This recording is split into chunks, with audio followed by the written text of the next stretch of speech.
All right, you're here with the San Diego Spotlight, where we shine the light on business leaders around San Diego County. I'm your host, Elizabeth Story, bringing you the inside story. I'm here with Gregg Cantor from Lampert Design, Build, and Remodel, and Kim Morrison from 105.7 Max FM. So I want to do a little bit of fastballs. This morning, it's ESPN. Come on. You ready? I'm ready. So this morning I read an article about 10 things to ask your contractor. So can we do a little role play here, and I'll be the consumer and you be the contractor, which you are? I'll pretend. Okay.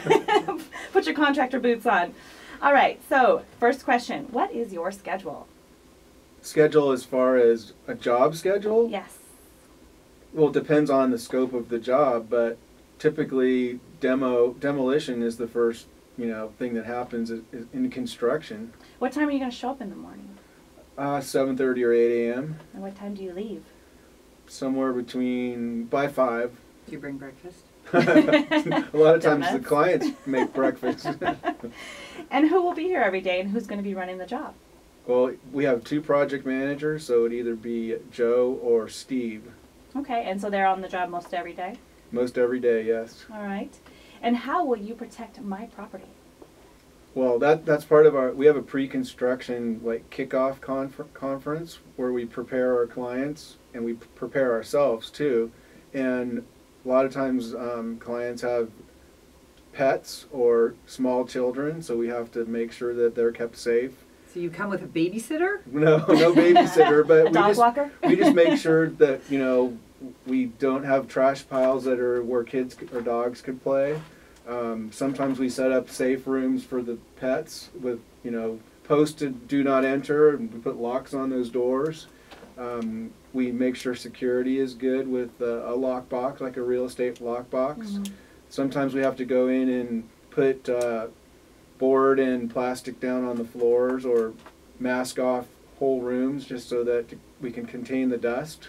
I can tell you right now, this is not something that every contractor does. Again, back to my personal experience, I had dust everywhere, holes in the floor, stuff was left unlocked, there was a fuse box left open. I mean, this is definitely, again, going back to above and beyond top quality. Well, One-stop shop. Right. You are. Well, and that's the prep work is important, but it's also important to have a point person, and that's why we have a project manager assigned to every job. And that way, if there's something that comes up, he can be reached at any time. And how do you usually communicate with your clients?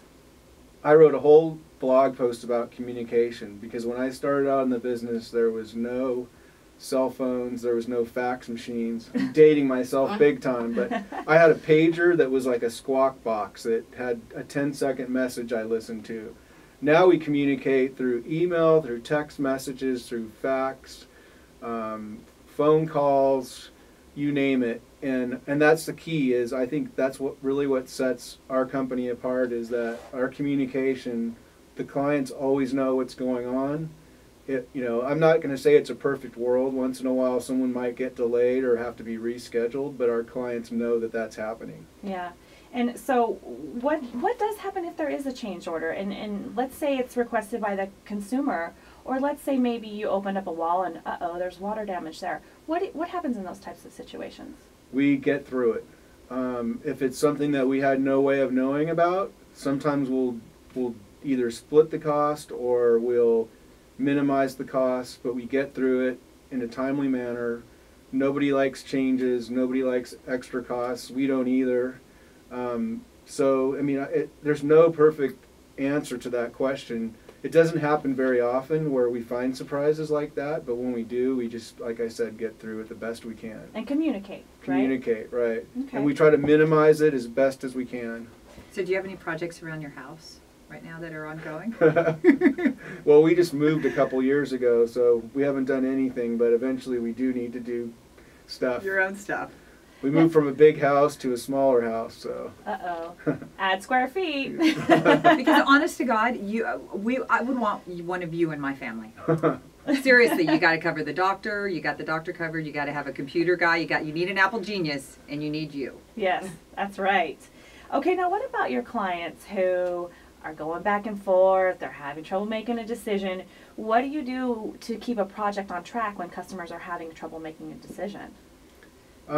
We just, sometimes it's just patience, because it takes time for people, some people aren't good at making a decision, and we try to help with that with different designs, but again, we just have to be patient. Well, I guess again that comes back to your technology, being able to see it. Like you showed me a beautiful remodel on the iPad, and it's one of those things like you're standing in a showroom and there's 20,000 different kinds of paint, 20,000 different kinds of tile. Panic attack. Yeah. It's overwhelming. Well, and so on the more complicated jobs where there's bathrooms, kitchen, a lot of finishes, yes. then frequently we use an ASID interior designer that actually heads that up and takes clients to showrooms to look at granite or tile or whatever, and then helps them. So because just being organized is an important part of making decisions. Oh my gosh. And some people are, both parties are working,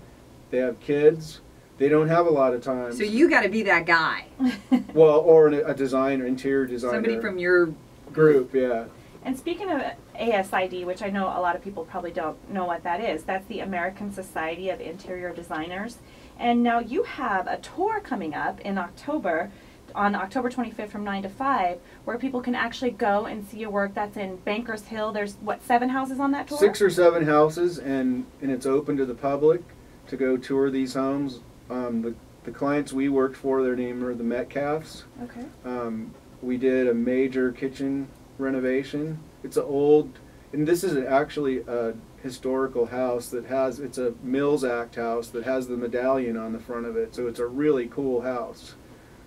So some people might not know what that is either. Mills Act is for historical homes, and it actually has some tax benefits. So it's an incentive for people who have those historical homes to keep the face of them and preserve the quality of the neighborhood and the historical charm of the neighborhood. Right. Was that more challenging for you? It is more challenging, but it's one of the coolest things though, because we were able to match the same decor. We actually even kept some features that were existing. Like there's this mirror over the sink, which is, I've never seen that before, but this little mirror that is right over the kitchen sink, and we did not demo that. We kept it there, and it's incorporated into the kitchen. Okay, now why would they have a mirror right there? I mean, it sounds super cool. Is it for like first thing in the morning? I don't know if I want to see me. I don't want to be out of line here, not be politically correct, but is it like to check your makeup or something? Over the kitchen sink? Yeah, that's like the last place that I'm even going to care about my makeup. When I'm doing the dishes, I'm not really thinking about my makeup. I'm going to be honest right now. That's funny though, but you kept it. And it was a very small kitchen that we maximized. Maybe it was meant to make the kitchen look bigger. If it was small. Maybe, but the kitchen has everything in it. Even the laundry area is built in. The refrigerator looks like an old ice box. It's all flush with the cabinets. Oh, fun. Yeah. I love those old ice boxes and old stoves and things like that. Do you have many projects where you bring in kind of an old historical item, or you might go to some kind of renovation site where they have older items? A lot of them. Like the one that Kim went to with me in Del Mar, the owner went to one of the restoration places and got a piece of driftwood that he used for the mantle, and we installed it for him. Oh, how gorgeous. Is it difficult to work with different types of wood like that, maybe preserved wood or old wood? Not really. I mean, if you have the right people to do the work, then it's pretty easy. And you have the right. Yeah, he's like, hello, got it. That's great. All right, well, we're here with Gregg Cantor from Murray Lampert Design, Build, and Remodel. You can check them out online at murraylampert.com. They're located right here in Mission Valley, or you can give them a call at 619-285-9222. When we come back, we're going to talk a little bit about some of the charity work that they're doing. Stick around.